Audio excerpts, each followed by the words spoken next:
जो जन मेरी शरण है ताका हूँ मैं दास, और गेल गेल लाग्या फिरूं जब तक धरती आकाश। एक बार इस सच्चे नाम से आज कोई जुड़ जाएगा। आज उसने नाम ले लिया, कितना रोगी है, और चाहे उसकी कल मृत्यु हो जा, नाम लेते भी हो जा, तो अभी परमात्मा अपने बही में लिख लेगा उस आत्मा को कि मेरी होगी भी। अपने आत्माओं हमने असंख्य जन्म बर्बाद कर दिए, असंख्य जन्म मनुष्य के खो चुके हो आप। ये पहला शरीर नहीं जागा जो आज आपका जाने वाला है, मान ले कभी भी। ये तो असंख्य बर्बाद हो लिए, तो कपड़े हैं, कुर्ते पजामे हैं, तो आपकी शरीर बॉडी ऊपर का। और इस नाम के लेते ही आपके कई सैकड़ों कुर्ते पजामे खूटियां व अलमारी में रख दिए जाते हैं। मनुष्य आज आपको नाम लेते ही, और चाहे अगले पल मृत्यु हो जाती है।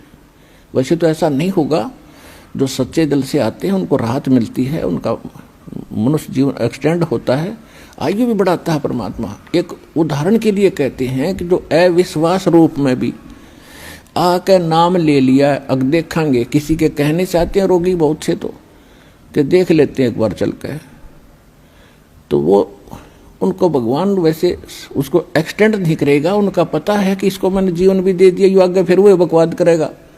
तो परमात्मा ने तो अपनी आत्मा देखनी है कि इसका उद्धार क्यों कर होगा। तो नाम लेते ही यदि उसकी मृत्यु भी होगी तो भी भगवान के अकाउंट में आ गया, और 10 महीना में फिर जन्म देकर उसको फिर बरवाला बुला लेगा। वह शुरुआत होगी उसके जीवन की। तो यहाँ आने वाले व्यक्ति को हानि कति नहीं है, और कति ज्ञान सुनकर समर्पित होकर आओगे तो आपकी कैंसर का बाप भी ठीक हो जा। भगवान किसे कहते हैं? वाह भाई वाह।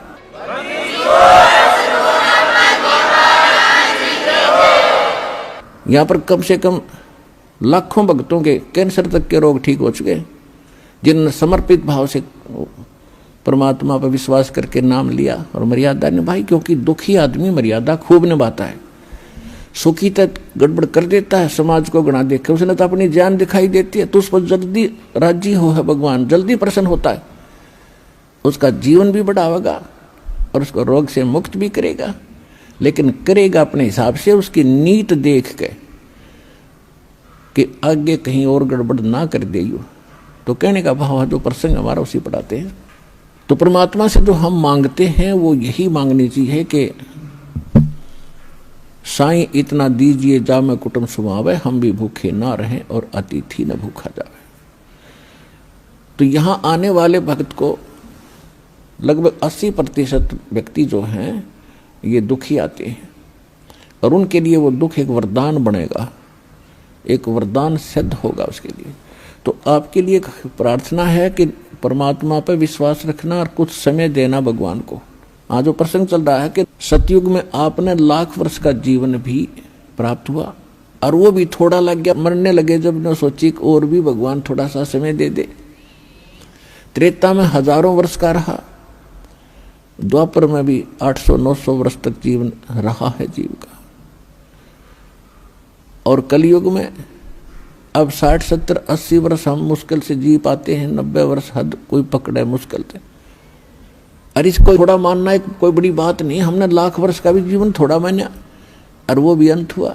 ये जीवन तो अंत होगा ही होगा, ये तो फाइनल समझ लो, तो आपने पता है इस बात का। लेकिन मरना हम चाहते नहीं, वो बात अलग है कि अभी नहीं, अभी नहीं। जो मर चुके हैं वो भी ये सोचा करते अभी नहीं।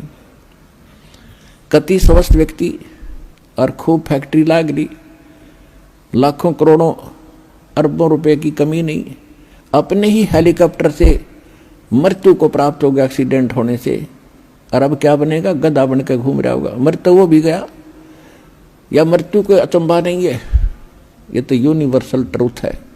लेकिन इस मृत्यु को से बचने के लिए अब तरीका है, मालिक की शरण में आओ। कबीर ये तन जाएगा, सके तो ठहर ला, एक सेवा कर सतगुरु की, फिर गोविंद के गुण गा।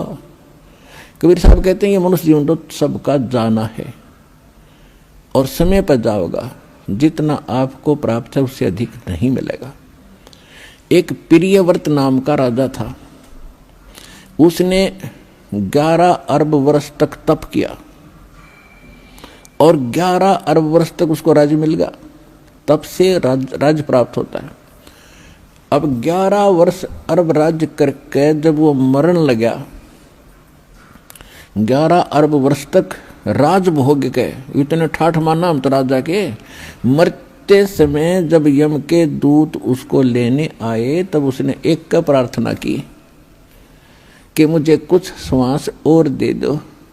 बता 11 अरब वर्ष में तो कला तोड़ा नहीं, ये कुछ सांसों में तो कला तोड़ देगा।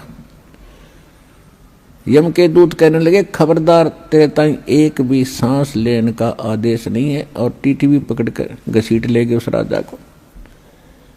और यहाँ परमात्मा क्या कहते हैं, जम जो राजा से डरे और मिट कर्म के लेख, अदली असल कबीर हैं ये कुल के सतगुरु एक। मासा घटे न तिल बधे, विद ना लिखे जो लेख, और सच्चा सतगुरु मेट करवाई ऊपर मार दे मेघ।